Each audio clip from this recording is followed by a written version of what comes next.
One of the ways that we cultivate this lifestyle of worship is that we cultivate a constant conversation with the Lord, that we are constantly having a conversation. Let's just call it two conversations at the same time, that we are in conversation with the Lord as we do whatever that we're doing throughout the day, and that we are then working that out. And as we are in that conversation, we are offering the Lord worship. We're saying, I want to do this to communicate my love to you. I want to do this for others so that you see that I love you, and that I'm saying in this small way with a wink, I love you, I love you. That we are constantly in conversation with the Lord, the way that Brother Lawrence put this, the practice of the presence of God.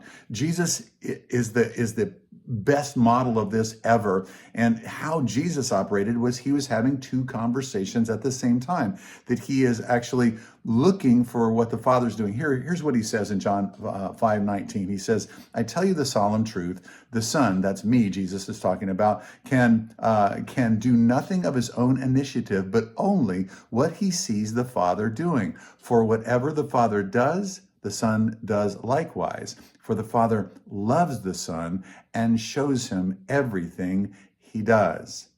So what Jesus is saying is, this is how he operated when he was on earth. Is that he's got eyes open, he's in interaction with the Father constantly, and as he sees what the Father's doing, he jumps in. He's in that constant conversation. And so there's two conversations going on at the same time. He's talking to human beings and he's talking with the Lord. He's talking with the Spirit as he's doing these different things, and he is maybe singing within himself, or he's dialoguing or whatever. But as he's having a conversation with somebody, he's asking the Father, hey, Father, what are you doing? The woman caught in adultery, she's thrown in front of him. What does he do? He's asking the Father, what's the Father doing in this whole thing? And he does what the Father does. We have two conversations going on at the same time. We're conversing and engaging in what's going on in front of us, and we're engaging with the Spirit of God the entire time, the practice of the presence of God.